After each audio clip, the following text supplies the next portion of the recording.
Ribuan peserta I Am Presiden dari seluruh Indonesia telah mengikuti audisi di 12 kota besar Indonesia yang diadakan di berbagai kampus negeri maupun swasta.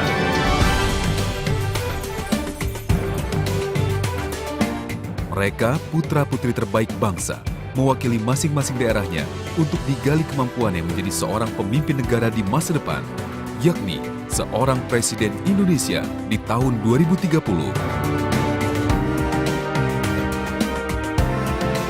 Dan tak hanya itu, sebagai juara I Am Presiden Season 2012-2013, pemenang akan mendapatkan uang tunai senilai 1,7 miliar rupiah.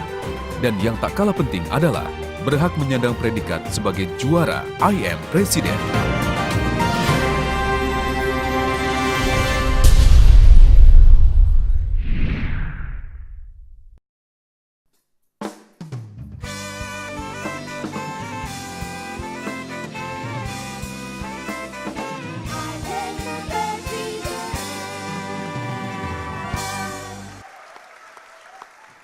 Selamat malam hadirin dan pemirsa, kita berjumpa kembali dalam acara kesayangan Anda masih bersama Doni The Kaiser. Ya, dan saya Fitri Megantara. Kita bertemu kembali dalam program kebanggaan kita I Am Presiden Indonesia Bisa.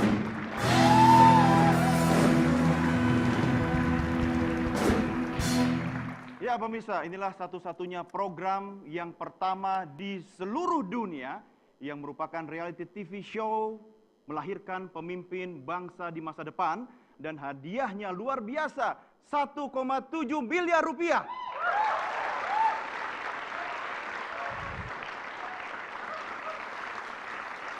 Ya pemirsa dan juga hadirin sekalian serta Doni, malam ini adalah malam episode yang menegangkan seperti Kenapa itu. begitu? Karena dari 7 presiden masa depan Indonesia di tahun 2030 nanti sayangnya harus ada 2 kemudian yang dieliminasi. Menyisakan 5 presiden masa depan bangsa Indonesia, seperti itu. Jadi Doni. 2 akan pulang ya? Betul, jadi sayangnya. 2-nya jadi wakil presiden? Kita lihat kiprah ke depannya seperti apa, seperti itu. Oke. Ya, dan suasana malam hari ini meriah sekali, selain karena kita akan melihat nanti 5 presiden masa depan bangsa kita yang akan maju ke babak berikutnya. Di studio kita juga telah hadir Dewan Juri yang terhormat. Langsung saja kita berkenalan dengan Dewan Juri kita yang terhormat. Kami ucapkan selamat datang kepada Ketua Dewan Perwakilan Rakyat Republik Indonesia, Ketua DPR RI, Bapak Marzuki Ali. Selamat malam, Tepuk tangan Pak. yang meriah untuk Bapak Marzuki Ali.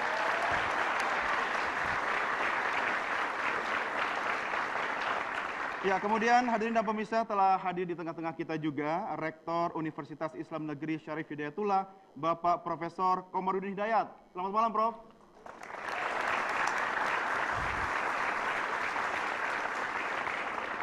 Selanjutnya kita bergeser ke sebelah kanan Prof. Komar, Program Director dari I Am Presiden, Dr. Muhammad Asmi, DBA from American International, University Major in Management Los Angeles, USA, MBA Major in Management from State of California University, BBA in Management from Asian Institute of Management Philippines, Alumni First Leadership Program from Harvard J.F. Kennedy Business School of Government, Boston, USA. Ya. Luar biasa. Bapak Dr. Muhammad Asmi selain sebagai program director juga sebagai seorang konseptor dalam program TV reality show yang pertama di dunia ini.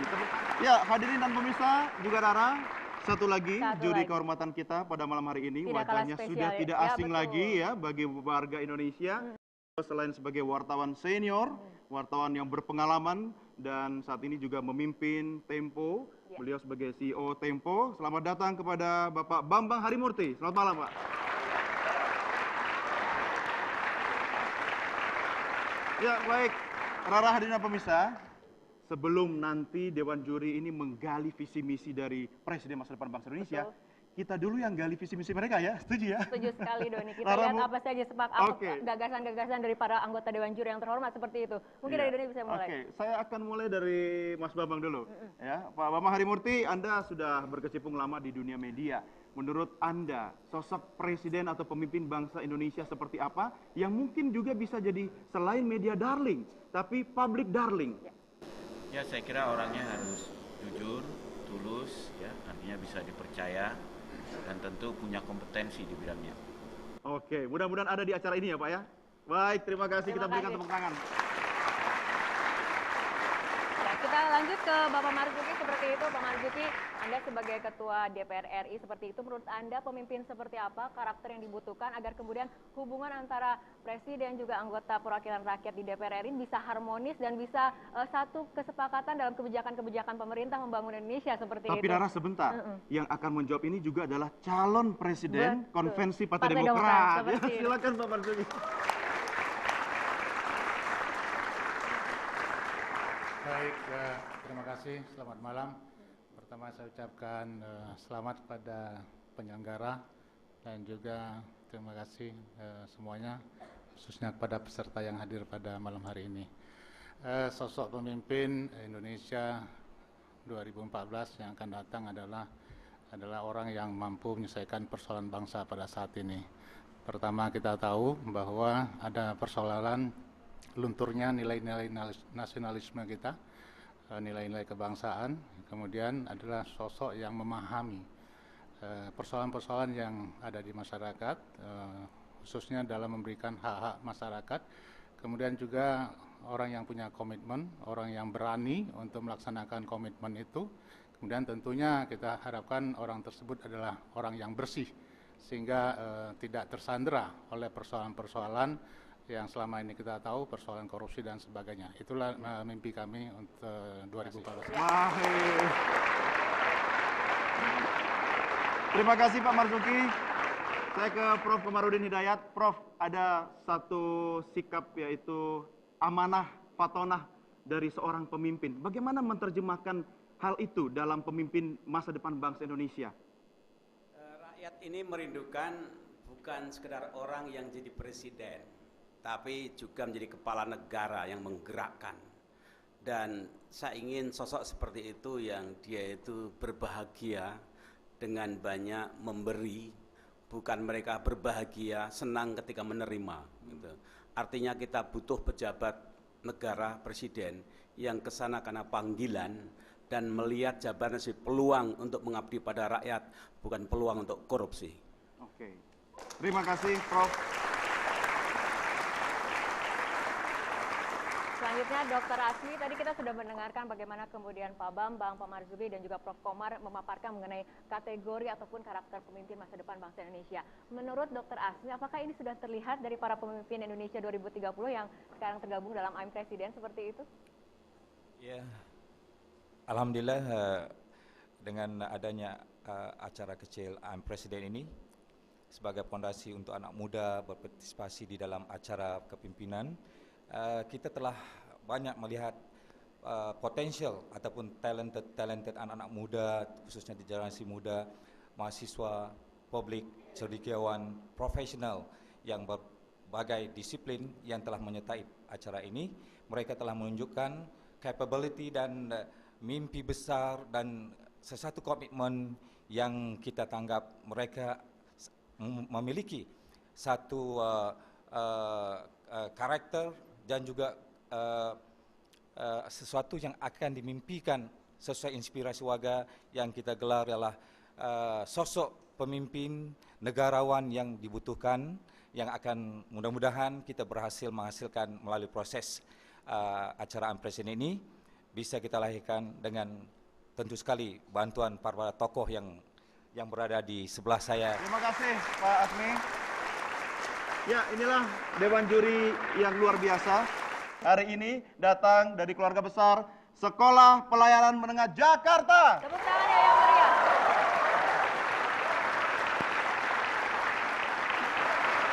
Oke.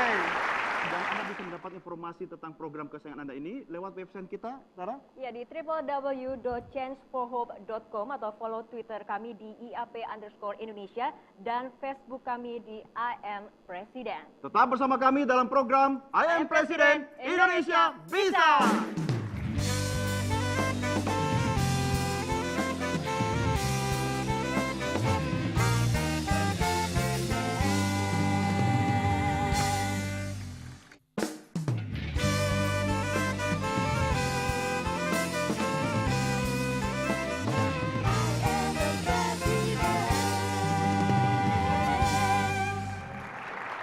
Ya, pemirsa dan juga Semoga hadirin sekalian ada kembali bersama kami dalam program I Am Presiden Indonesia Bisa.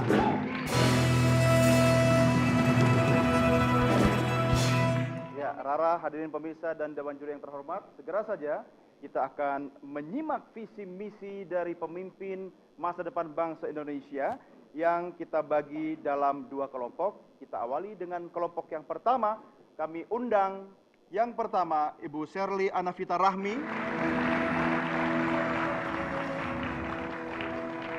Bapak Agung Giantoro, kemudian Bapak Muhammad Saiful, dan Bapak Mudrikan. Oke, sebelum memulai kita akan sampaikan bahwa setiap kandidat memiliki durasi 2 menit untuk menyampaikan pidato atau visi misinya, dan nanti setelah itu akan diberikan sanggahan, pertanyaan atau tanggapan dari kandidat yang lain. Apakah Anda semua sudah siap? Siap. Tara, kita mulai pertama dari... Kesempatan pertama kita berikan kepada Ibu Sherly. Silakan Ibu Sherly. Ya, sudah siap? Kita mulai dari sekarang. Assalamualaikum warahmatullahi wabarakatuh. Salam sejahtera untuk kita semua. Ketika globalisasi telah menjadi sebuah kemutlakan bagi masyarakat dunia, maka akan semakin banyak tantangan dan peluang yang akan kita hadapi di tahun 2030. Indonesia sebagai salah satu negara berpengaruh di kawasan Asia Tenggara memiliki kesempatan besar untuk membuat sebuah perubahan bagi masyarakatnya. Melihat kondisi Indonesia baik secara geografis maupun geopolitik, maka di tahun 2030 Indonesia akan tampil sebagai pusat perdagangan dunia. Dengan maritim dan kepulauan, maka di era kepemimpinan saya, maritim akan menjadi salah satu pilar ekonomi negara. Adapun Indonesia sebagai pusat perdagangan dunia akan ditopang melalui 2 hal. Pertama, stabilitas politik, sosial, hukum yang transparan dan efisien. Dan yang kedua, jaminan pendidikan dan kesehatan bertaraf internasional. Yang perlu digarisbawahi adalah yang harus merasakan manfaat dan dampak positifnya adalah masyarakat Indonesia sendiri, bukan masyarakat asing. Indonesia sebagai pusat perdagangan akan direalisasikan dengan mewujudkan 5 pusat kota internasional di 6 koridor Indonesia. Masing-masing kota akan dibangun bandara dan pelabuhan internasional sebagai upaya untuk mengintegrasikan seluruh wilayah Indonesia. Hal ini akan menjamin seluruh warga Indonesia akan memiliki lapangan pekerjaan. Dengan demikian di tahun 2030, tantangan untuk menjadi masyarakat global akan terjawab dengan visi Indonesia menjadi pusat perdagangan dunia karena terjaminnya kesehatan, pendidikan, dan lapangan pekerjaan bagi seluruh masyarakat Indonesia. 2030 Indonesia menjadi pusat perdagangan dunia. Wassalamualaikum warahmatullahi wabarakatuh. Waalaikumsalam.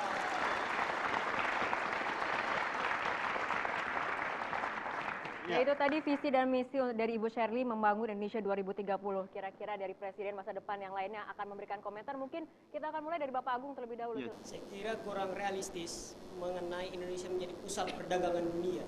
Karena masa depan ditentukan oleh masa kini. Masa kini di era Asian Economic Community pada nanti tahun 2015, kita saja sudah kalah dalam perdagangan dengan ASEAN. Defisit perdagangan kita 1,63 miliar US dollar. Padahal penduduk kita 2/3 dari penduduk jumlah ASEAN. Dan uang yang beredar di ASEAN khususnya untuk Indonesia berkisar antara 1 triliun US dollar dari sekitar 2,3 triliun US dollar. Dengan kekuatan sebesar itu Indonesia malah kalah dalam perdagangan dan kita selalu mengalami defisit neraca perdagangan. Yang kedua, tidak realistis. Karena apa? Dari mimpi perdagangan dunia tidak ada strategi konkret khususnya di bidang ekonomi dan bisnis. Terima kasih. Baik, silakan ditanggapi, Bu Sherly. Baik, terima kasih. Saya sedikit heran dengan presiden yang satu ini. Kenapa melihat Indonesia sedemikian skeptis dan pesimisnya? Oleh karena itu, melihat segala sesuatu boleh melihat track record untuk menjadi tolak ukur ke depan. Tapi kita harus melihat peluang yang ada. Indonesia memiliki 524 juta kilometer persegi maritimnya. Jelas itu merupakan salah satu potensi yang harus kita gunakan. Dengan menjadikan potensi itu menjadi peluang, saja sudah salah, Bu. Data maka salah. Cukup Maaf. ya? Ya, silakan diselesaikan. Maka itu bisa menjadi potensi agar Indonesia menjadi pusat perdagangan dunia. Mengenai program, saya sudah menyebutkan bahwa Indonesia akan menjadi 5 pusat kota. Yang pertama International University City yang akan ada di Jawa, International Port City yang akan ada di Kalimantan, International Medical and Healthy City yang akan ada di Sumatera, kemudian akan ada International Culture City yang akan ada di bagian Bali, NTT, NTB, dan Irian, serta International maaf, satu lagi nanti akan saya tanyakan pada menteri saya yang akan ada di Sulawesi. Ya, Demikian. baik. Terima kasih Bu Sherly. Ya, kita selanjutnya ke Bapak Marzuki Ali untuk memberikan komentar atau mungkin ada pertanyaan khususnya.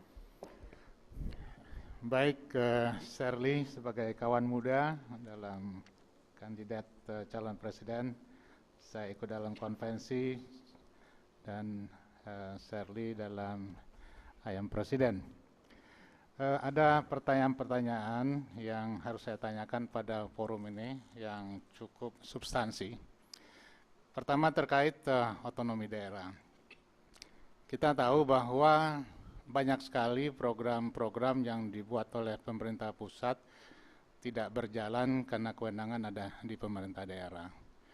Satu kasus ada seorang investor ingin investasi pada satu kabupaten tertentu, sampai turun jabatan bupati tersebut dia tidak memberikan izin. Padahal Presiden, Seknek, dan saya sebagai Ketua DPR juga dengan kekuatan politik sudah ikut mempengaruhi, tapi bupati tersebut sampai akhir masa jabatannya tidak mengizinkan. Itulah yang persoalan-persoalan yang harus kita pertimbangkan terkait dengan otonomi daerah saat ini. Kita, seorang presiden tidak lagi mempunyai kekuasaan yang sangat mutlak, karena ada delegation of authority, ada otonomi, kewenangan otonomi yang dipegang oleh kepala-kepala daerah. Kalau Anda melanggar undang-undang, maka Anda, kawan muda, bisa kena impeachment, pemakzulan. Ini yang harus diperhatikan. Terima kasih, silakan jawab. Baik. Silakan Bu Sherly.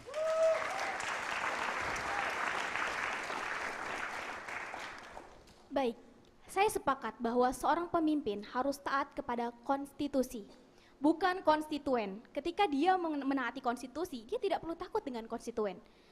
Permasalahan otonomi daerah yang ditanyakan oleh Bapak tadi, saya rasa itu bukan lagi menjadi permasalahan di tahun 2030. 10 sampai 5 tahun yang lalu itu sudah dibereskan. Apabila itu juga menjadi masalah nanti di tahun 2030, maka yang akan menjadi pertanyaan adalah satu, manusianya, dua, sistemnya. Ketika itu menjadi masalah, maka manusianya yang harus diselesaikan, baru kemudian kita lihat sistemnya kah yang salah atau tidak. Demikian. Iya. Baik, terima kasih. Prof. Komarudin, silakan ada statement atau pertanyaan. Ya.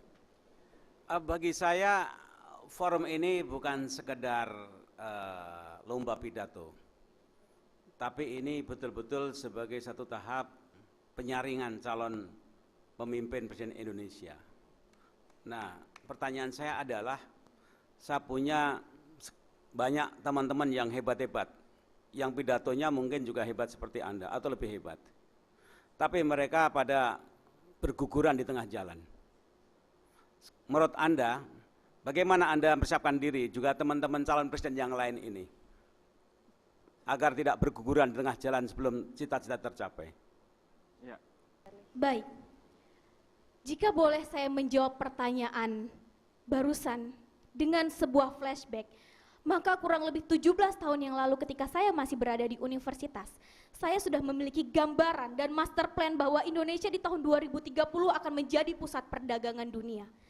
Semakin adanya seleksi alam, semakin banyaknya yang berguguran, maka itu jawabannya satu, karena dia tidak komitmen dengan visi misi yang ingin dicapai, atau mungkin bahkan tidak ada roadmap atau master plan yang jelas untuk mewujudkan Indonesia yang seperti apa yang akan dijalankan.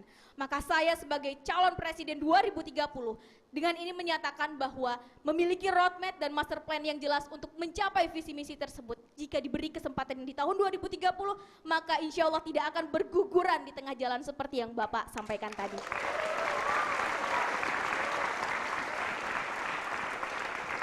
Ya, Rara, hadirin dan pemirsa, Kita tadi sudah mendengarkan visi misi serta jawaban dari berbagai pertanyaan yang disampaikan oleh Dewan Juri.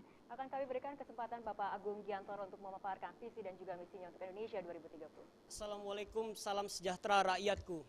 Pada tahun 1999 ada simposium internasional di Harvard Academy yang membahas tentang simposium mengenai budaya yang berjudul atau bertema Culture, Values, and Human Progress.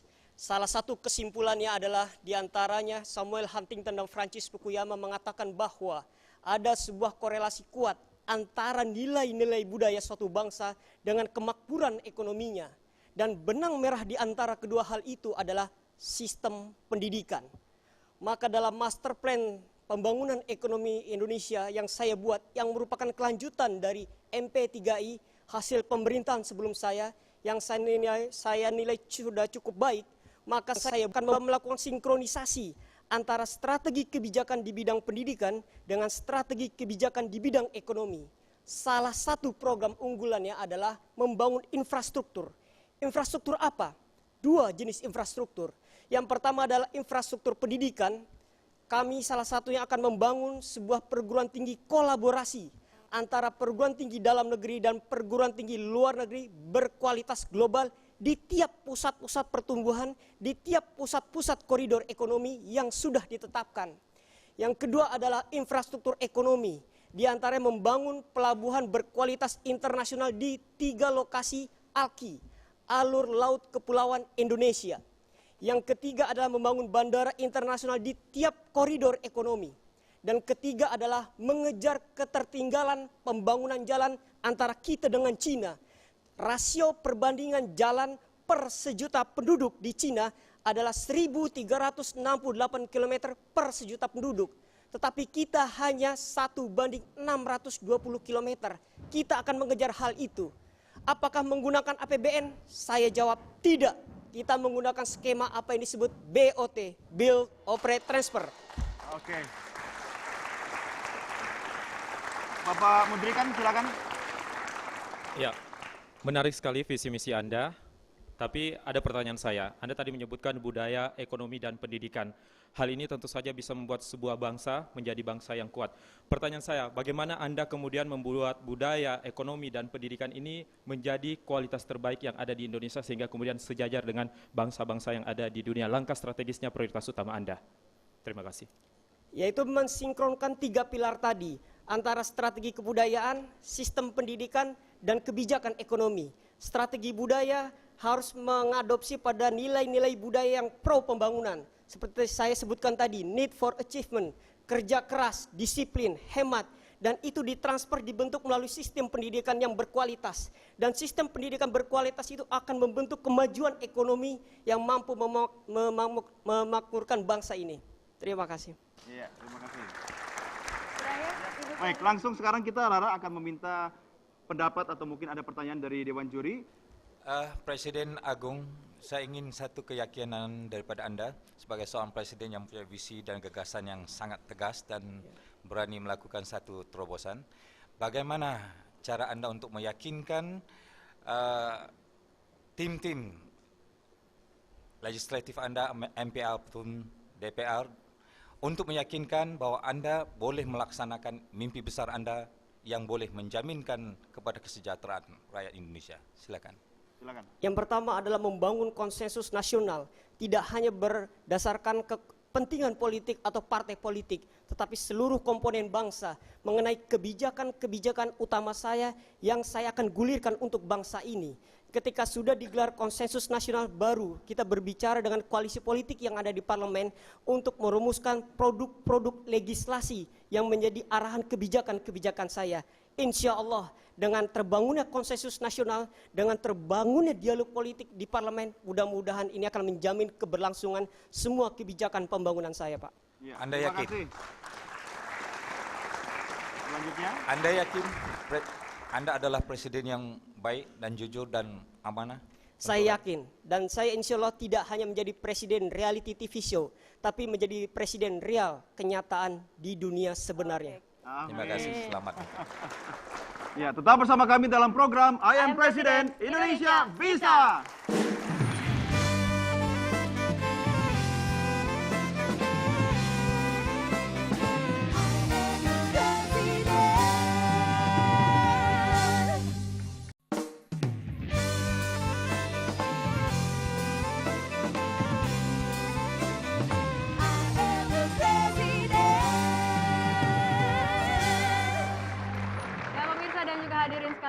kasih Anda masih bersama kami di program I Am Presiden, Indonesia Bisa.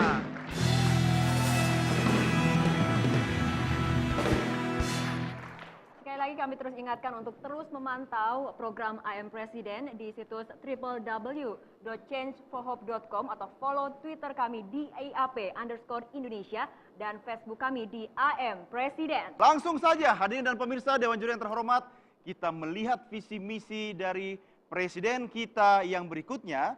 Untuk itu silahkan waktu 2 menit akan diberikan kepada Bapak Saiful dan dimulai dari sekarang. Saudara sekalian yang saya kasihi, laju perkembangan perekonomian dunia ini seperti badai yang tidak terhentikan dan tidak perlu dihentikan.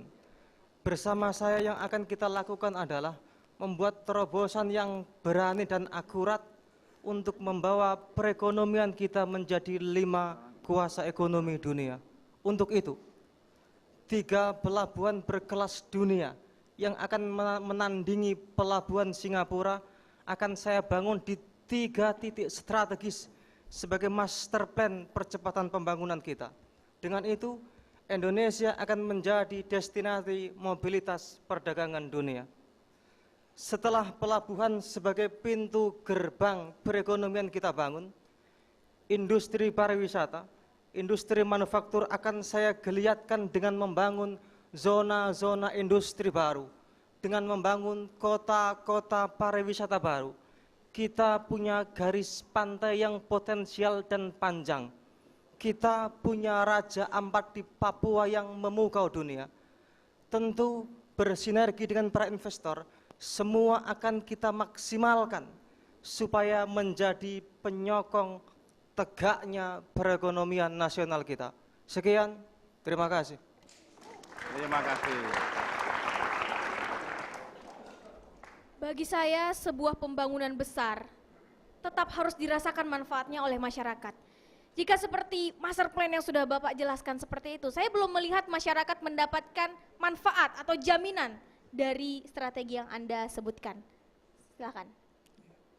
Terima kasih Presiden Shirley yang unyu-unyu. Pelabuhan itu pintu gerbang perekonomian, terutama perdagangan. Bagaimana orang mau datang, segala macam produk datang lewat pelabuhan. Pelabuhan harus kita buat memadai dan menjadi ikon ekonomi kita. Setelah orang datang, kegiatan perdagangan, kegiatan ekonomi otomatis akan terbuka. Wisatawan mudah datang, perdagangan lancar. Setelah itu kita bangun pariwisata. Tanpa dijelaskannya pun, ketika pariwisata kita bangun, infrastruktur kita bangun, ketika orang datang untuk berniaga, perekonomian pasti akan bangkit. Tanpa dijelaskan pun, itu pasti akan ada jutaan lowongan pekerjaan baru dari itu semua. Baik, Pak Syaiful, Begitu, terima kasih. Adinda. Ya. Dr. Asmi silakan dengan ulasannya atau mungkin ada pertanyaan. Terima kasih Doni dan Rara. Pak Presiden Muhammad Saiful, kalau tidak silap saya mendengar Anda telah memperjelaskan Anda akan membangun 3 pelabuhan ya, di 3 koridor di negara. Saya melihat dengan strategi ini kurang kompetitif dan kompeten kalau dibandingkan dengan fasilitas yang berada di dunia yang telah maju seperti di Amerika, di Eropa maupun di Singapura. Hanya 1 pelabuhan. Jadi bagaimana Anda boleh memastikan bahwa strategi Anda ini lebih efisien dan boleh mengembangkan pertumbuhan ekonomi yang drastis yang boleh merubahkan struktur perekonomian negara ini dengan positifnya. Apakah strategi yang ini layak dan bagus Anda pikirkan? Pertama, Dr. Muhammad Asmi yang saya hormati, kenapa 3? Kenapa Singapura 1 pertama? Singapura luasnya sangat sempit. Kita berpuluh-puluh kali lipat lebih luas dari Singapura. Yang kedua, kita ini negara kepulauan, Pak. Arus barang itu dimulai dari laut. Pelabuhan harus kita siapkan. Tanjung Priok akan kita jadikan pelabuhan terbesar yang didukung 2 pelabuhan besar lain yang saling menghubungkan. Cirebon dan Sulawesi Utara. Kalau ditanya kenapa harus 3, karena kebutuhannya berbeda dengan Singapura. Kita negara kepulauan, lebih banyak membutuhkan infrastruktur dalam bentuk pelabuhan daripada Singapura. Strateginya sebetulnya mudah, kita undang investor saja. Persoalannya kenapa investor tidak mau datang? Karena regulasi kita yang kurang menarik, itu nanti yang akan kita lakukan. Kita ajak investor untuk datang, kita panggil pihak terkait, kita ajak duduk bersama untuk merumuskan persoalan. Kendalanya apa, kekurangannya apa, tuntutan Anda bagaimana, kenapa Anda lari ke China. Ya. Itu yang akan kita berikan solusi. Baik, terima kasih. Selanjutnya Pak Bambang Harimurti, silakan. Terima kasih. Bung Saiful ini kenapa hanya memilih Cirebon dan Sulawesi Utara di luar Jakarta? Gitu. Bagaimana wilayah paling barat Indonesia seperti Sumatera dan paling timur seperti Papua? Dan kedua, Anda membuat pelabuhan, kalau kapal hanya menurunkan barang di situ, dia akan rugi. Tapi jadi dia harus menurunkan dan menaikkan barang, ya, supaya dia bisa efisien. Dan oleh karena itu negara-negara selalu menggunakan hak yang namanya kabotage. Nah, bagaimana Bung menggunakan hak kabotage itu bagi Indonesia? Pertama, kenapa Jakarta, Cirebon, dan Sulawesi Utara? Dari kajian tim kami, Sulawesi Utara itu lebih dekat apple to apple antara Kanada dan Korea. Ada banyak keuntungan strategis yang mungkin tidak bisa saya jelaskan secara total di sini. Dari sisi geografis itu lebih menguntungkan, Pak Bambang, yang saya hormati. Yang kedua, tentu kalau hanya menurunkan saja orang akan rugi. Oleh karena itu setelah pelabuhan jadi, industri manufaktur, industri pariwisata harus dibangun. Supaya orang tidak datang hanya untuk menurunkan barang saja. Industri dibangun supaya ada barang yang kita ekspor.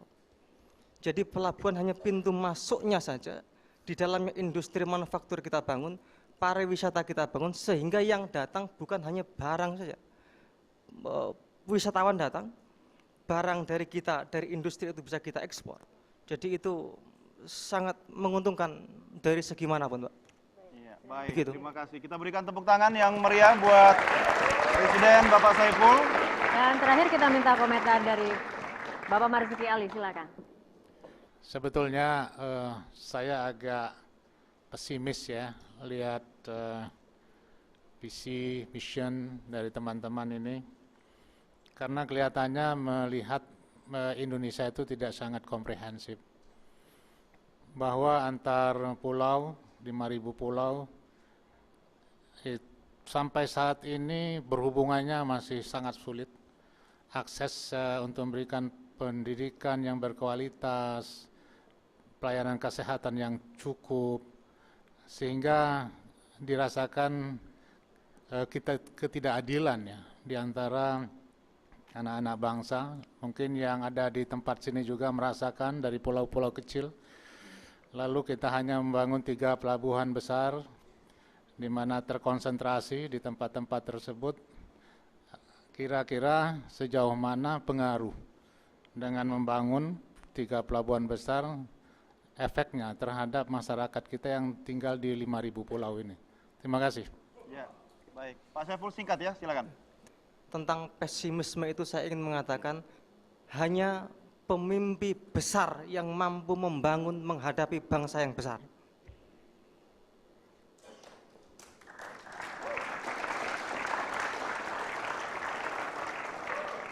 Yang kedua, pembangunan 3 pelabuhan itu bukan satu-satunya program, Pak. Itu hanya awal saja. Tentu nanti akan dilanjutkan pembangunan-pembangunan yang lain. Tetapi kan harus diawali pembangunan yang spektakuler, yang bisa menjadi gerbang perekonomian. Setelah itu kita bangun dan selesai dengan baik, rakyat merasakan manfaatnya. Selanjutnya terserah kita. Begitu. Oke. Iya, terima kasih. Selanjutnya terserah kita ya. Saya jadi ingat sebuah tayangan iklan di televisi. Baik, kita masih menyisakan satu presiden masa depan bangsa Indonesia yang akan memberikan paparan visi misinya. Langsung saja kita berikan waktu 2 menit kepada Bapak Mudrikan, dimulai dari sekarang. Terima kasih. Assalamualaikum warahmatullahi wabarakatuh. Dan selamat malam. rakyatku bangsa Indonesia. Globalisasi di tahun 2030 ibarat gelombang laut tsunami yang akan menggulung kita. Kita akan menikmati tsunami tersebut dan menikmati hal tersebut dan berseluncur menjadi pemenang.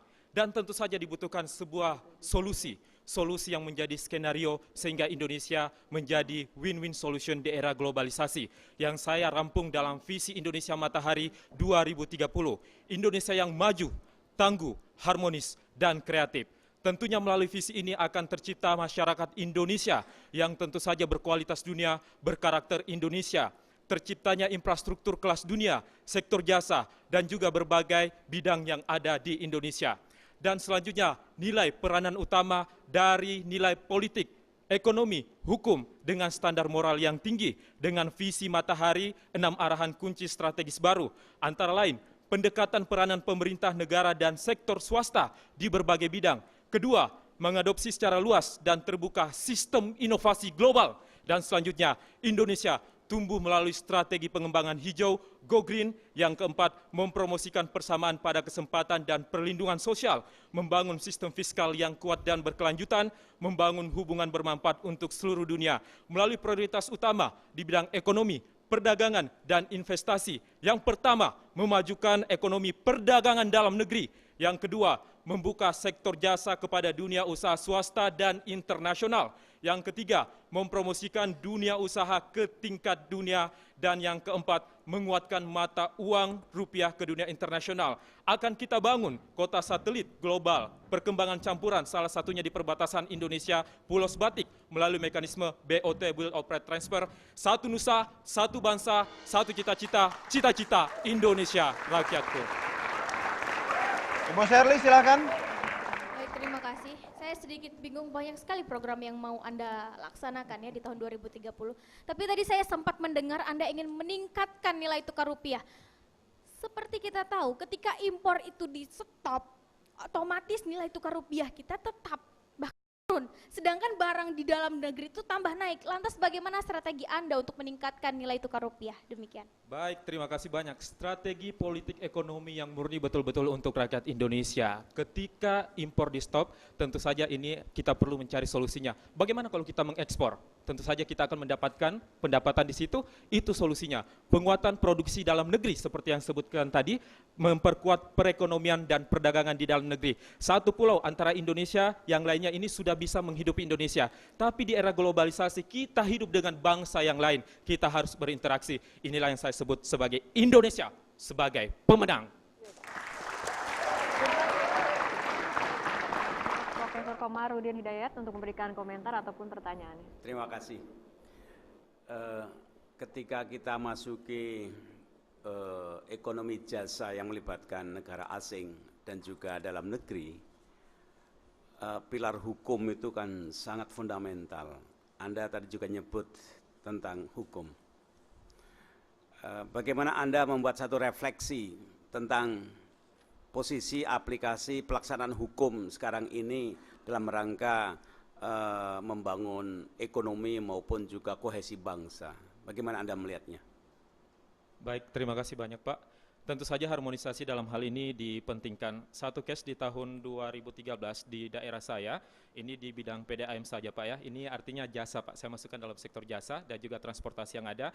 Karena daerah kami kekurangan APBD, tentu saja kami melakukan kerjasama dengan pihak investor, dalam hal ini apakah itu dalam negeri dan luar negeri, tapi dengan skema Build, Operate, and Transfer, apakah itu pembagiannya seperti apa akan dibicarakan, dan tentu saja seperti apa akan diserahkan ke Indonesia akan dibicarakan sesuai dengan hukum yang tentu saja harus dipublish ke masyarakat sehingga kemudian tercipta pemerintahan yang bersih, patuh pada hukum dan juga toleransi terhadap kekurangan-kekurangan yang kita miliki. Tapi saya percaya di tahun 2020 nanti kita sudah bisa membiayai melalui APBN kita untuk program mega proyek yang besar. Tentu saja kita akan bekerja sama dengan luar negeri.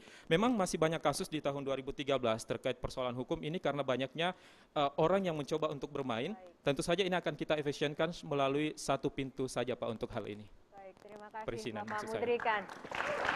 Nah, itu tadi debat kandidat presiden untuk 2030 untuk kelompok pertama ya, Doni ya.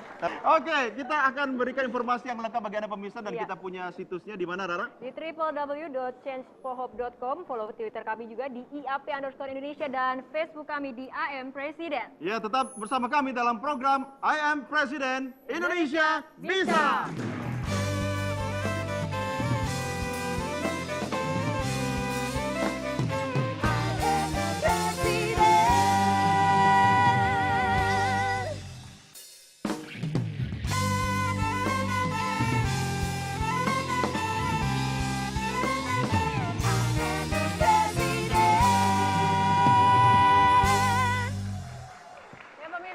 Hadirin sekalian, Anda kembali bersama kami dalam I Am Presiden, Indonesia Bisa.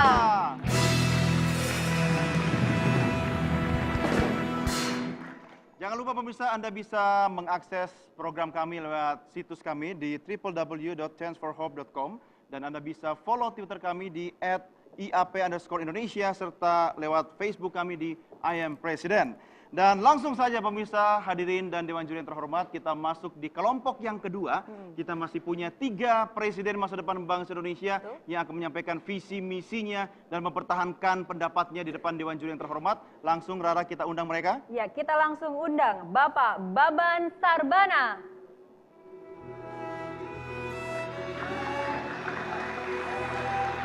Selanjutnya presiden masa depan kita, Bapak Safarudin.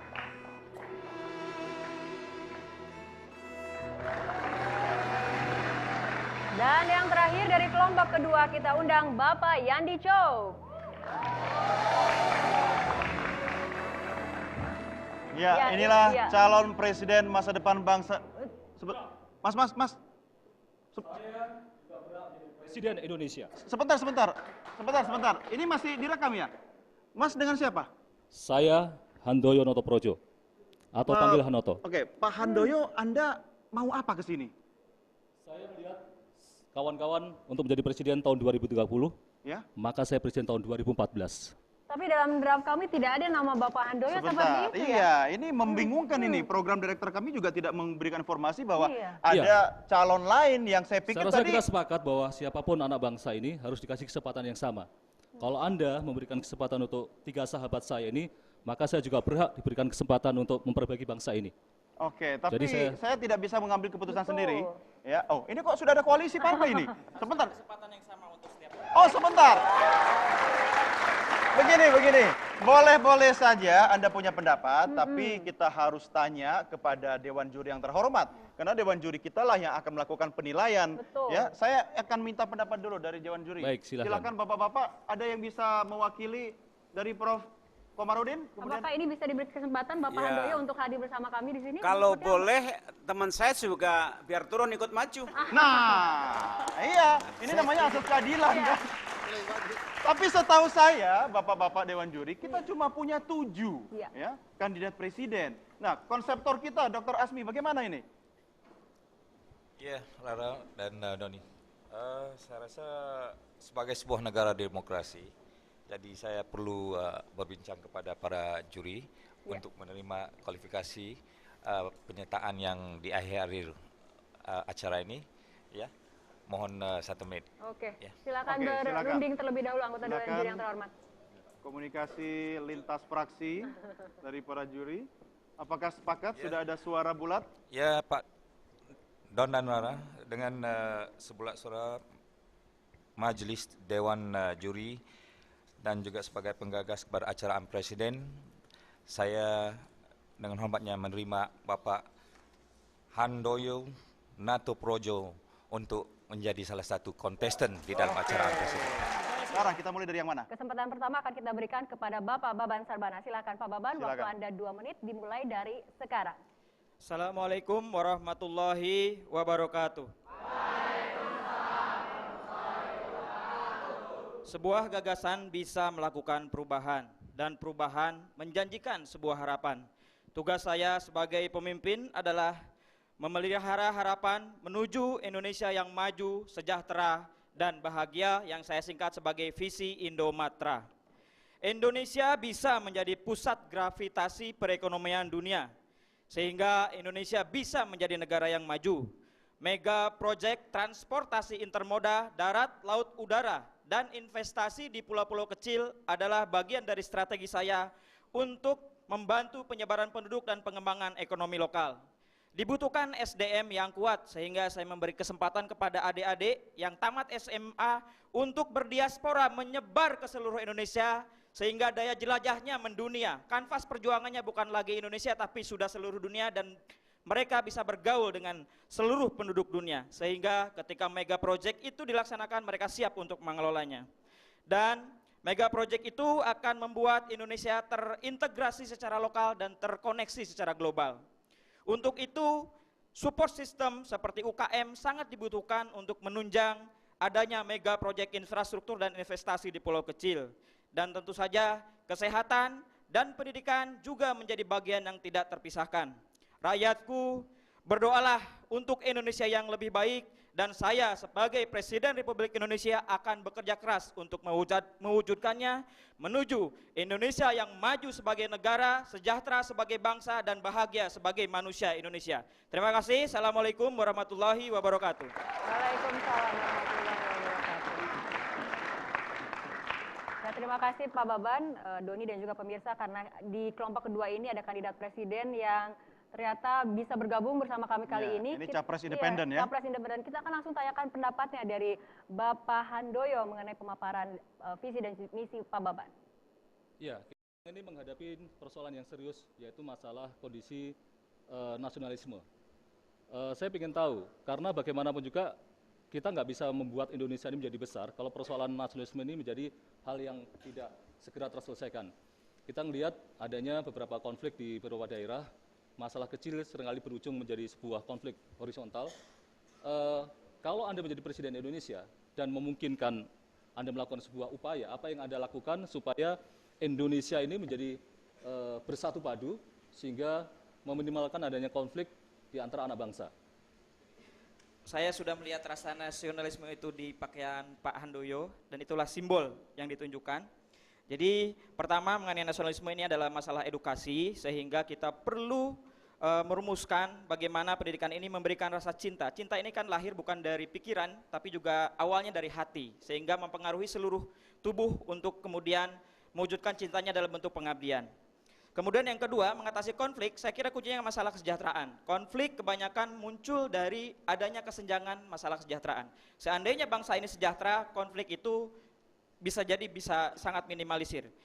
Tadi program saya adalah membangun kawasan industri, melengkapi mega proyek transportasi intermoda, seperti jembatan Selat Sunda ada di Banten dengan Lampung. Di Lampung sering banyak konflik. Saya kira kalau misalnya rakyat sejahtera, konflik itu menjadi tidak ada. Jadi pendidikan dan kesejahteraan itu dua kata kunci untuk mengatasi pertanyaan dari Bapak. Terima kasih. Terima kasih. Saya suka sekali bahwa Anda ingin rakyat Indonesia bahagia ya. Kita tahu salah satu problem dari pembangunan ekonomi adalah bersama dengan pertumbuhan ekonomi biasanya juga terjadi pertumbuhan kesenjangan ekonomi ya, sehingga Gini coefficient-nya berubah.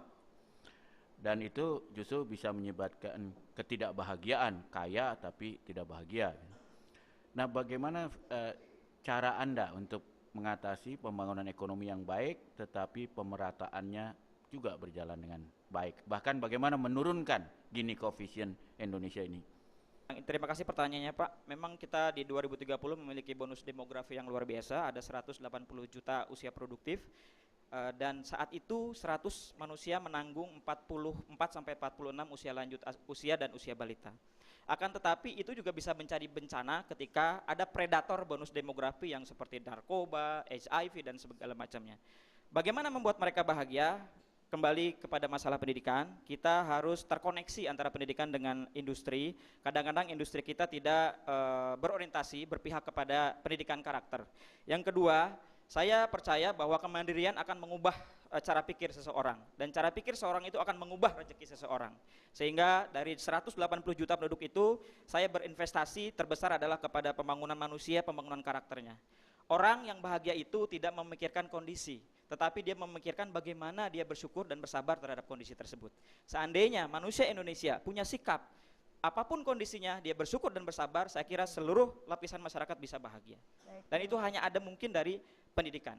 Jadi ekonomi kita harus disupport secara kuat dari sektor pendidikan. Terima kasih, Pak. Terima kasih, Pak Baban. Baik, hadirin dan pemirsa, kita sekarang berikan kesempatan, Rara, kepada Presiden kita yang berikutnya. Dan kita undang kepada Bapak Safarudin selama 2 menit untuk menyampaikan visi misinya, dimulai dari sekarang. Bismillahirrahmanirrahim. Assalamualaikum warahmatullahi wabarakatuh. Waalaikumsalam warahmatullahi wabarakatuh. Selamat malam pada calon pemimpin muda masa depan Indonesia. Saudara-saudaraku sebangsa dan setanah air.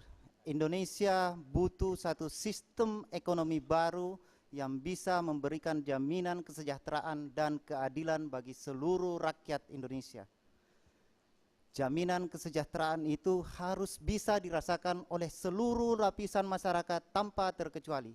Sistem itu saya sebut transformasi ekonomi menuju Indonesia sebagai pusat perdagangan dunia. Tahun 2030, Indonesia akan menjadi salah satu kekuatan ekonomi keempat dunia. Saya akan membangun 50 bandara berskala internasional di seluruh wilayah Indonesia dan 100 bandara perintis yang akan menghubungkan 17.000 pulau di Indonesia, termasuk diantaranya pulau-pulau yang tidak berpenghuni. Saudara-saudara sekalian, untuk memastikan itu bisa tercapai dengan baik, kita perlu membuka ruang kerjasama dan investasi bagi seluruh negara maju yang ada di dunia ini. Saudara-saudara sekalian, semua itu adalah muaranya untuk memastikan rakyat Indonesia bisa hidup sejahtera. Bagaimana rakyat Indonesia bisa sejahtera melalui program itu? Tentu dengan adanya program 50 bandara internasional di seluruh wilayah Indonesia itu akan membuka ruang pekerjaan dan mengatasi persoalan pengangguran sekaligus menambah pendapatan warga yang ada di sekitar pulau-pulau yang baru kita bangun. Kita akan bangun kota-kota baru di setiap wilayah yang akan kita jadikan sentra-sentra pariwisata melalui program tersebut. Tentu saja ini hanya bisa terjadi dengan kepemimpinan yang tegas dan transparan. Terima kasih. Terima kasih. Waktu sudah habis, terima kasih kepada Bapak Safarudin. Selanjutnya kita akan memberikan kesempatan kepada Bapak Yadico untuk memberikan pertanyaan ataupun komentar. Ya, baik. Terima kasih. Saya agak kaget. Kepemimpinan Bapak 5 tahun akan membangun 50 bandara, kemudian 100 bandara perintis. Memang seorang pemimpin harus bermimpi, tapi harus disadari bahwa ketika seorang pemimpin bermimpi, maka dia sedang tidur. Saya harap pada apa yang Bapak sampaikan bukan sedang dalam kondisi tidur. Saya sepakat kita perlu membangun jalur komunikasi melalui akses jalan yang saya sebut sebagai pintu surga di dalam misi saya. Maka tidak perlu sampai sebanyak itu, tapi harus ada program prioritas. 1 atau 2 di salah satu lokasi yang dianggap paling potensial untuk dilakukan. Sehingga itu kemudian akan menjadi pendorong ekonomi mikro lainnya. Ya, nah, yang saya ingin tanyakan adalah, apakah program tersebut mampu Bapak wujudkan dalam 5 tahun kepemimpinan Bapak dan bagaimana caranya? Terima kasih. Terima kasih. Sebenarnya ini cara berpikir yang sangat menurut saya ya pesimis dari salah satu calon presiden kita. Kalau Anda berpikir bahwa apa yang dimimpikan seorang pemimpin itu tidak bisa tercapai, bagaimana Anda juga bisa mewujudkan mimpi-mimpi Anda? Surga itu sesuatu yang menurut saya tidak ada di dunia ini. Surga itu hanya ada di akhirat. Itu satu. Yang kedua, untuk mewujudkan itu dalam 5 tahun kepemimpinan saya, kita perlu bekerja sama dengan seluruh bangsa-bangsa maju di dunia. Kenapa kita tidak pernah berpikir bahwa kita bisa mendatangkan investasi yang besar di seluruh wilayah di Indonesia? Mungkin di wilayah timur 10 bandara itu dikerjakan bersama oleh 10 negara maju di luar Indonesia. Demikian halnya yang lain. Itu salah satu cara dan saya yakin itu bisa di masa kepemimpinan saya. Itu sangat masuk menurut saya. Ya, baik. Terima kasih. Ya, baik. Saatnya sekarang kita akan menyimak apa yang disampaikan oleh juri kita. Dewan juri yang terhormat, selanjutnya kami mohon berkenan Bapak Marzuki Ali untuk menyampaikan komentar atau pertanyaan. Silakan Pak. Baik, terima kasih. Kawan muda, Presiden Safarudin, sahabat muda juga boleh. Saya mendengarkan gagasan yang luar biasa, ingin menghubungkan Indonesia melalui udara, tetapi Anda juga menyampaikan tadi bahwa juga akan lakukan pembangunan-pembangunan dalam sektor kelautan, pelabuhan dan sebagainya. Satu hal yang Anda tidak perhatikan, yang paling utama adalah kapasitas finansial. Kita tahu tidak mudah mencari pendanaan, APBN sendiri 82% sudah terikat, pemerintah hanya punya ruang 18% untuk mengatur. Lalu kira-kira Anda punya ide, gagasan bagaimana melakukan fundraising untuk membangun infrastruktur yang demikian besar. Yang pertama. Yang kedua, Anda juga tahu membangun pelabuhan udara itu apalagi kelas internasional bukan suatu kerjaan yang mudah. Satu pelabuhan internasional saja kita di Indonesia dilakukan dalam waktu sekian lama dan kapasitas kontraktornya juga sangat terbatas. Siapa yang akan membangun kalau kapasitas kontraktornya juga terbatas? Kita boleh bermimpi tetapi mimpinya realistis ya. Kalau tidak realistis ya kita hanya mimpi di tempat tidur. Maka tolong dijelaskan. Terima kasih. To the point Pak ya. Sama seperti Presiden Yandi, saya lihat Pak Marzuki Ali ini sangat pesimis juga melihat masa depan Indonesia dan masih memandang itu sebagai mimpi. Kalau sekiranya pesimisme itu Bapak pelihara, saya tidak yakin Bapak bisa jadi presiden di tahun 2014. Itu satu, karena sifat pesimisme itu menurut saya tidak boleh dimiliki calon presiden. Dan kalau Bapak merasa tidak yakin bisa maju di 2014, kita tukaran saja Pak. Bapak maju di 2030, saya maju di 2014. Itu pertama. Yang kedua adalah terkait dengan pendanaan. Tahun 2030 Indonesia sudah memasuki pasar global. Yang secara otomatis itu berarti bahwa seluruh negara bisa berpartisipasi untuk bekerja sama dengan Indonesia. Ada lebih dari 200 negara di dunia ini. Dan saya sangat yakin di 2030 itu akan banyak negara yang akan melirik Indonesia. Kita boleh membangun 10 di wilayah timur dengan bekerja sama misalnya dengan 10 negara di Afrika. Kita bangun 10 di Kalimantan dengan bekerja sama dengan 10 negara di benua Eropa. Kita bangun 10 di Sulawesi dengan bekerja sama dengan 10 benua di Asia. Kenapa tidak bisa terjadi? Yang jelas dengan keyakinan yang saya miliki, Indonesia bisa melakukan itu tanpa menggunakan APBN. Kalau Bapak masih berpikir bahwa pembangunan ini dengan menggunakan APBN, saya rasa itu mustahil karena cara berpikir seperti itu menurut saya masih sangat sempit. Terima kasih. Ya, baik, terima kasih. Ya, Bapak Ibu hadirin dan pemirsa, salah satu syarat menjadi presiden adalah mampu mengolah kritik dengan baik dan juga butuh sebuah cara atau komunikasi politik yang baik. Dan Pak Marzuki Ali sudah menunjukkan hal itu tadi. Kita berikan tepuk tangan buat Pak Marzuki Ali. Dan sekarang kita berikan kesempatan kepada calon presiden berikutnya. Iya, tapi sebelum kita memberikan kesempatan untuk kandidat presiden berikutnya, kita ada informasi lain juga tentang program kita. Di mana, Rara? Jangan lupa untuk terus ikuti program AM Presiden di situs kami di www.changeforhope.com atau follow kami di IAP_Indonesia dan Facebook kami di AM Presiden. Ya, Anda ingin tahu visi misi dari dua presiden kita berikutnya? Betul. Tetap bersama kami dalam program AM Presiden Indonesia Bisa.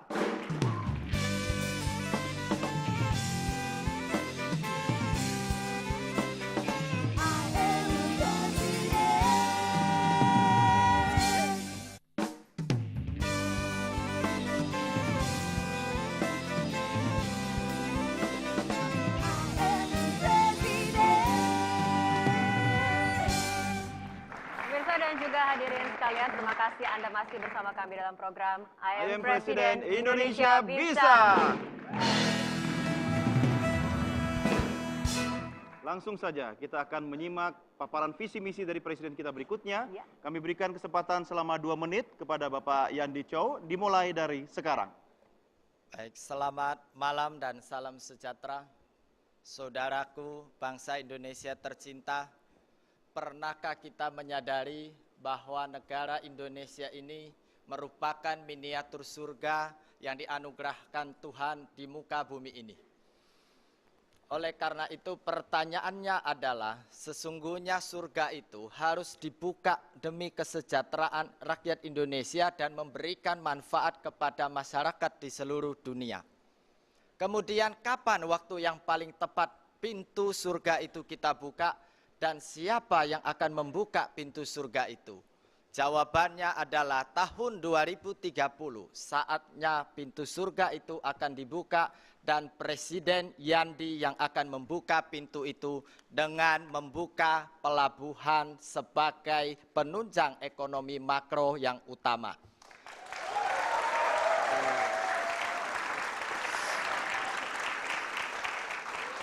Pada 5 tahun pertama kepemimpinan saya yang realistis adalah saya ingin membuka satu pelabuhan berskala internasional yang besar, yang kemudian akan mengalahkan pelabuhan-pelabuhan lain. Kita terbesar di Asia bahkan dunia. Ini nanti akan menjadi akses utama supaya perekonomian mikro ke depan bisa kita angkat dari sisi itu. Lalu pertanyaan berikut yang ditanyakan adalah, kita selalu pesimis bahwa apakah APBN dapat dipergunakan untuk membangun itu. Untuk satu proyek utama prioritas ini, saya yakinkan kita bisa mengatur satu sistem birokrasi yang baik, satu penawar kebijakan yang kompetitif untuk investor baik nasional maupun internasional masuk ke wilayah Indonesia, sehingga kita mampu melakukan satu transformasi kepada pembangunan pelabuhan tersebut yang muaranya adalah meningkatkan dan menjaminkan kesejahteraan dan kemakmuran rakyat Indonesia. Terima kasih.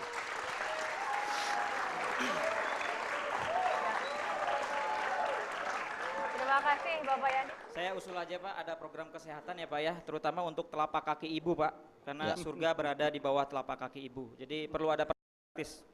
Ya, saya pernah ke Las Vegas Pak. Di sana ada satu idiom yang mengatakan, what happen in Vegas stays in Vegas. Apa yang terjadi di Las Vegas, biarkan di Las Vegas. Pertanyaan saya, 2013, 2014, mungkin 2020 itu menjadi surga bagi di sana ada namanya Cafe Flamingo, sebuah kasino yang kemudian berkembang.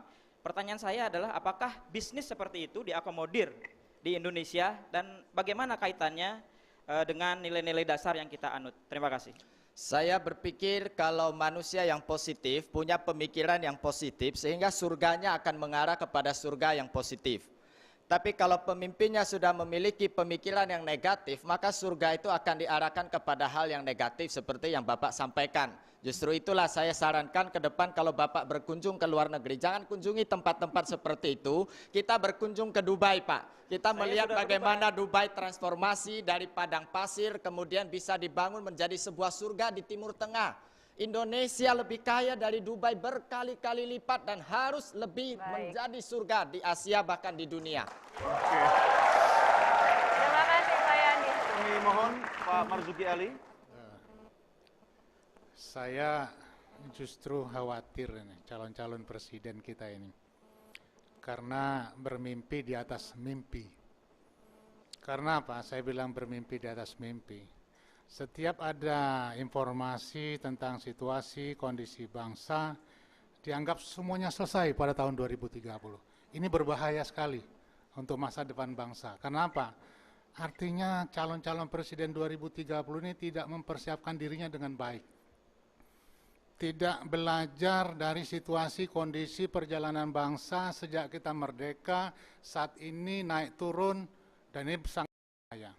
Kalau semuanya dianggap selesai 2030, kita tidak usah susah-susah mencari presiden, karena semuanya sudah settle, karena setiap pertanyaan selesai, sudah 2030.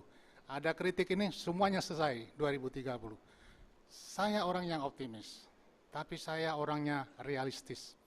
Itulah yang membawa karir kita menjadi baik dan berjenjang berkelanjutan.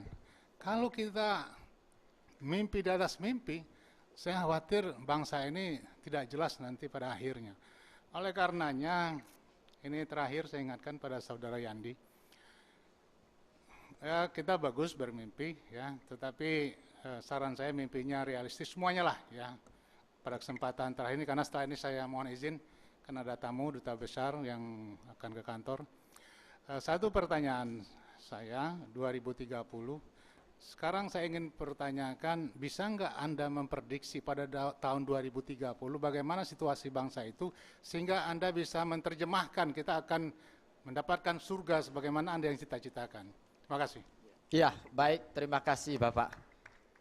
Atas saran yang Bapak sampaikan bahwa kita jangan bermimpi di atas mimpi, terima kasih Bapak. Tapi saya pikir strategi yang saya sampaikan bukan mimpi di atas mimpi, karena strategi itu tidak muluk-muluk, hanya ada satu prioritas utama, kemudian itu akan mengangkut prioritas-prioritas yang lainnya. Saya kira di 2030 hal-hal seperti itu yang saya maksudkan dalam ekonomi makro dan mikro itu akan bermuara kepada kesejahteraan. Sehingga kita memahami bahwa 2030 rakyat Indonesia tidak lagi mereka mengharapkan satu penghasilan adalah untuk makan, untuk pendidikan dan sebagainya. Sehingga kita akan menjawab itu. 2030 persoalannya adalah ketika mereka mendapatkan penghasilan, apa yang akan mereka belikan adalah sebuah yang branded itu. Terima kasih. Ya, baik, terima kasih. Terima kasih juga kepada Pak Marzuki Ali yang sudah menjadi juri tamu kita pada kesempatan kali ini. Terima kasih, selamat jalan Pak. Baik, selanjutnya kami undang Dr. Asmi untuk menyampaikan pernyataan. Ketika Anda menjadi Presiden 2030, ini harus juga dipertimbangkan apakah strategi konkret yang meyakinkan visi surga dunia Anda itu benar-benar menjadi surga kepada bangsa dan negara Indonesia. Ya, baik Bapak. Saya kembali bahwa strategi yang paling jitu yang saya lakukan di 5 tahun kepemimpinan saya tadi, saya sudah katakan bahwa saya sebut itu dengan nama membuka pintu surga.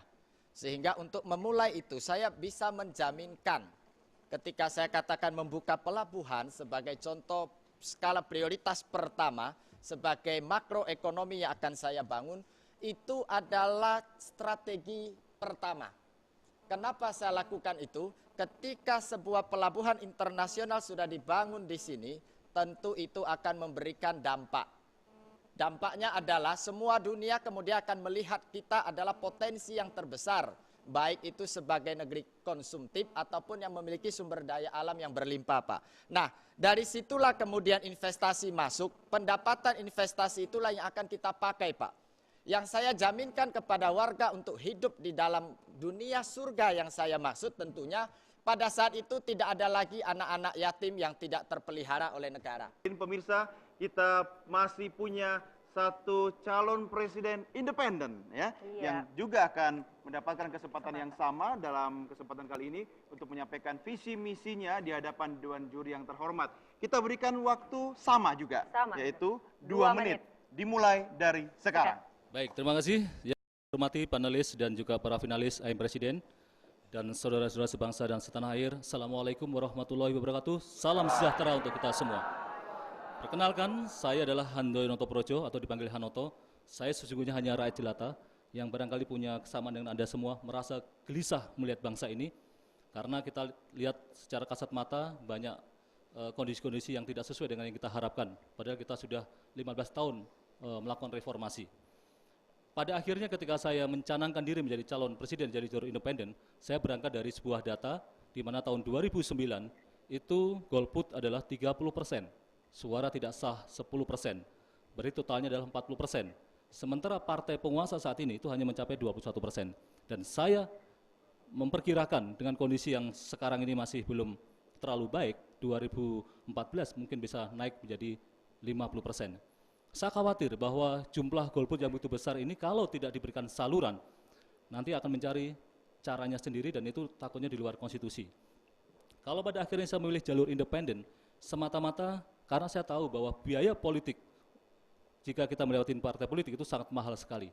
Karena itu saya ingin ketika terpilih menjadi presiden dari jalur independen, maka saya akan menjadi seorang presiden yang tidak terjebak pada hutang balas budi dengan siapapun. Saya akan menjadi presiden yang tidak terjebak pada ewo pakewo dengan siapapun. Dengan demikian saya mempunyai keleluasaan untuk menentukan kebijaksanaan dan saya akan pertahankan jika memang itu adalah untuk kepentingan rakyat Indonesia. Saya terpanggil untuk memperbaiki bangsa ini dan saya ingin mewujudkan cita-cita leluhur bangsa ini menjadi Indonesia yang adil dan makmur, Indonesia yang tentram, aman, mandiri, dan bebas dari korupsi. Saya rasa itu. Terima kasih. Iya, terima kasih. Baik, saatnya sekarang kita akan menyimak apa yang disampaikan oleh Dewan Juri. Kita mulai dari Bapak Dr. Asmi, silakan Pak. Terima kasih Don dan Rara. Ya, Bapak Handoyo, calon capres dalam acara Presiden yang independen. Ya. Kita sebagai Dewan Juri menghormati atas kesediaan Anda berpartisipasi dalam acara kita. Satu pertanyaan, saya ingin bertanya kepada Anda yang akan berdiri sebagai seorang capres 2014, apakah gagasan yang paling prioritas yang ingin Anda lakukan sebagai calon capres 2014, dan apakah jaminan yang Anda boleh jaminkan untuk kesejahteraan rakyat? Terima kasih. Baik, terima kasih. Saya memang tegaskan 2014 jelas tidak memungkinkan karena Pilpres 2014 sudah dipastikan memakai Undang-Undang Pilpres nomor 42 tahun 2008. Tapi saya akan merawat semangat independen ini sampai tahun 2019. Satu hal yang paling sederhana ketika saya menjadi Presiden Indonesia, maka saya akan memastikan kabinet saya itu hanya punya kontrak politik dengan rakyat Indonesia. Kalau toh misalnya ada pribadi-pribadi yang tangguh yang cocok menjadi menjadi menteri, maka saya akan pastikan mereka harus lengser dari partai politik. Karena saya meyakini mereka yang berasal dari partai politik itu sungguhnya hanya merupakan sebuah kendaraan, tapi ketika dia menjadi menteri, maka dia menjadi milik rakyat Indonesia. Ya, terima kasih.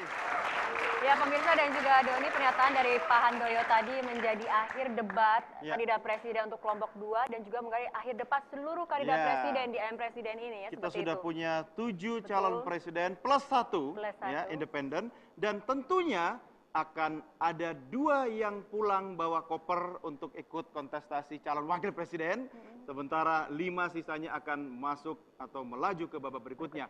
Anda tentu ingin tahu, tapi sebelum ingin tahu siapa yang akan memenangkan di episode kali ini, informasi mengenai program kami bisa Anda dapatkan di website kami. Iya. Jangan lupa untuk terus memantau program AM Presiden di www.changeforhope.com atau follow kami di @Twitter @IAP_Indonesia dan Facebook AM Presiden. Ya, pemirsa, tonton terus kami di Berita 1 TV karena program kesayangan Anda, I Am Presiden, Indonesia Bisa, segera kembali sesaat lagi.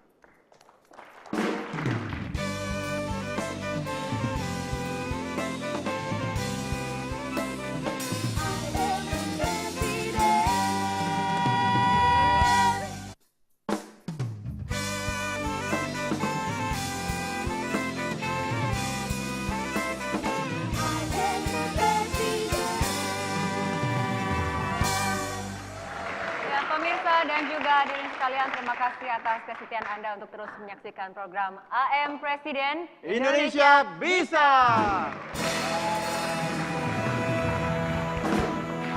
Pemirsa dan juga Doni, tanpa terasa kita sudah berada di penghujung segmen, tapi sekali lagi kami ingatkan untuk terus memantau program AM Presiden ini di situs kami di www.changeforhope.com atau follow Twitter kami di @IAP_Indonesia dan Facebook kami di AM Presiden. Dan tibalah saat yang paling menegangkan, bukan cuma kami yang tegang di sini, tapi dari wajah-wajah pemimpin masa depan bangsa Indonesia. Sekali lagi kita saksikan di samping kami, ini adalah 7+1 pemimpin masa depan bangsa Indonesia yang sudah siap. Kita berikan tepuk tangan. Dan Rara, ini adalah saat yang paling menentukan, di mana kita akan melihat siapakah 2 orang yang akan packing, menyiapkan kopernya untuk pulang, dan siapa 5 akan masuk ke babak berikutnya, dan nanti akan masuk juga kepada 3 pemenang yang total hadiah diraih adalah 1,7 miliar rupiah. Ya pemirsa dan juga Doni, sebelumnya tapi kita berikan kesempatan kepada anggota Dewan Juri terhormat untuk mungkin memberikan ulasan terakhir. Bapak Dr. Asmi, silakan. Dan tentu sekali apresiasi saya juga kepada tetamu undangan, yaitu capres calon bebas kita yang hadir bersama pada malam ini. Semangat yang beliau tunjukkan sebagai karisma seorang pemimpin yang berjiwa negarawan yang sangat membanggakan kita sebagai pemuda bangsa Indonesia, harus kita jadikan contoh. Inilah warga Indonesia yang harus kita percontohkan. Dan dengan pengalaman ini sangat berharga bagi saya dan juga tentu sekalian Anda yang telah bersama kita selama 16 bulan ini menjadi sangat penting bagi saya dan keluarga dan juga tentu sekali bagi seluruh pemuda bangsa Indonesia ini. Mudah-mudahan ini menjadi satu laluan atau perintisan pertama untuk menjadikan kita bangsa Indonesia, terutama pada generasi muda, akan berpartisipasi dengan lebih serius di dalam kepimpinan negara. Mudah-mudahan Indonesia menjadi sebuah negara yang maju dan suksesnya sejahteralah bangsa Indonesia. Amin. Terima kasih. Dan keputusannya akan saya serahkan dengan sebulat suara yang telah diputuskan oleh Dewan Juri kepada host kita Doni dan Rara. Maka di sini keputusannya. Baik, kita berikan tepuk tangan. Inilah saat-saat yang menentukan Iya. dan sangat menegangkan bagi para kandidat presiden. Terima kasih Pak Asmi. Ya, terima kasih Pak Asmi. Tepuk tangan hadirin dan pemirsa. Ya, Rara dan pemirsa, dalam amplop ini yang masih disegel, ya, ada 3 segelnya dan belum kami buka. Disinilah tertuang nama-nama yang akan maju ke babak berikutnya dan siapa yang berhenti langkahnya di sini. Namun apapun hasilnya, seperti yang disampaikan oleh Dewan Juri yang terhormat tadi, ke-7+1 wajah-wajah yang sudah tampil di panggung ini adalah pemimpin masa depan bangsa Indonesia. Kita berikan tepuk tangan bagi mereka. Dan hasilnya sudah ada di tangan saya. Langsung saja kita akan mulai mengumumkan siapa pemenang dalam episode kali ini. Doni kok tangannya gemetaran gitu, Don? Iya, saya yang gemetar ini. Karena semuanya teman saya ya. Tapi kita akan bagi tetap dalam 2 kelompok ya. Untuk itu kami undang kepada presiden dari kelompok yang pertama. Silakan Anda maju 2 langkah. Kami undang Ibu Shirley, Bapak Agung, Bapak Syaiful, dan juga Bapak Mudrikan.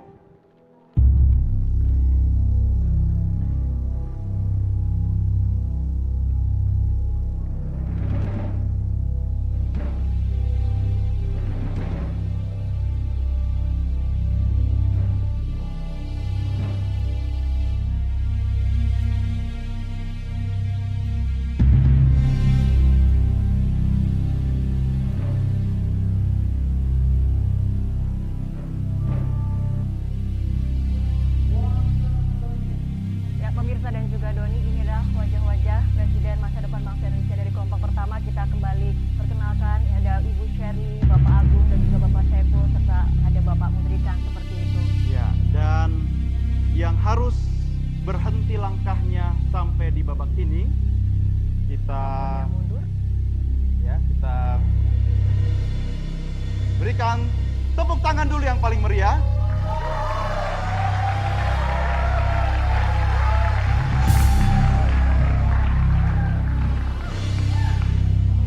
Dan yang harus berhenti di babak ini adalah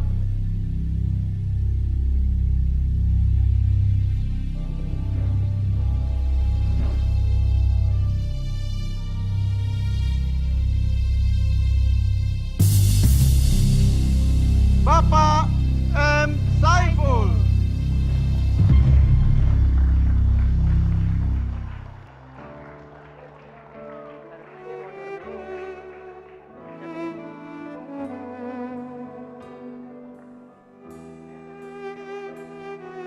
Tapi seperti dikatakan oleh Profesor Komarudin, ini bukan akhir segalanya karena semua orang ada di sini sudah menjadi pemenang dan Indonesia bangga memiliki generasi muda yang memiliki potensi untuk menjadi pemimpin.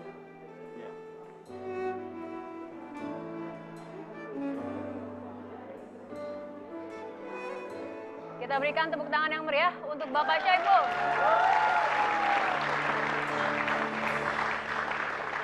Baik, hadirin dan pemirsa, para presiden sekalian, kami silakan untuk tetap di tempat. Dan selanjutnya kepada kandidat dari kelompok 2, kami silakan untuk maju 2 langkah.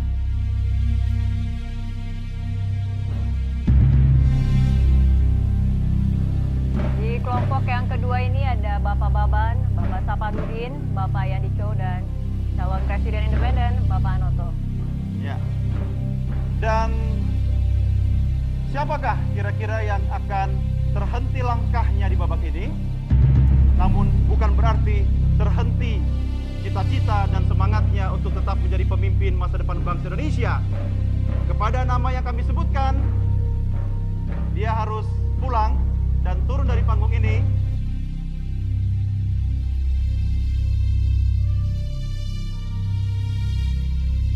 adalah Bapak Baban Sarbana.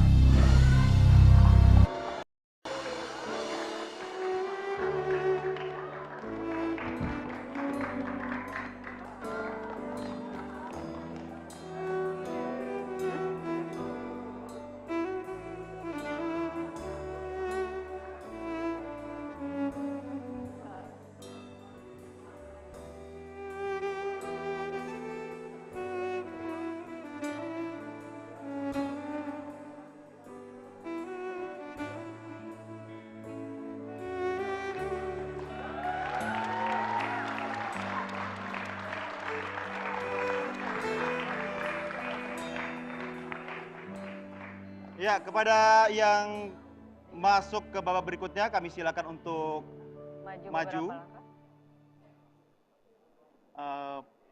Pak Handoyo, mohon maaf, apakah Anda sudah disebutkan namanya? Ya, tidak ada apa-apa, Pak. Tidak apa-apa, Pak. Ya, percaya diri perlu, Pak. Ya, tapi sayang sekali dari hasil yang kami terima, untuk Bapak juga ada keputusan Dewan Juri. Saya akan kembali membacakan hasil keputusan Dewan Juri bulat bahwa Bapak Handoyo silakan berhenti sampai di sini. Baik. Ya, baik. Hadirin pemirsa dan juga Rara, tanpa terasa kita sudah tiba di penghujung jumpa kita dan kita sudah mengetahui hasilnya untuk babak ini ya Rara ya. Betul Doni, tapi sebelumnya nampaknya Pak Asmi akan memberikan apresiasi untuk kandidat presiden, terutama mungkin dari independen kepada Bapak Asmi. Ya, kami undang Pak Handoyo untuk mengambil tempat dan kami silakan kepada Bapak Dr. Muhammad Asmi untuk memberikan kenang-kenangan khusus kepada calon presiden independen kita.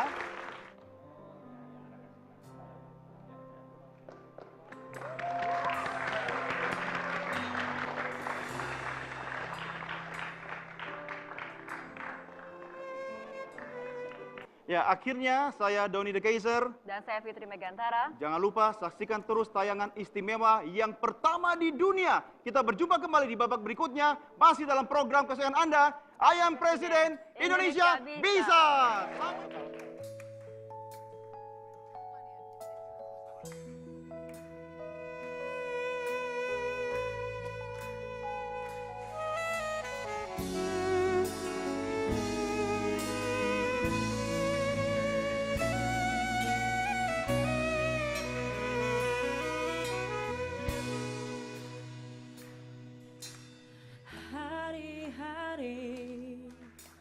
Terus berlalu, tiada pernah terhenti. Seribu rintang jalan berliku, bukanlah suatu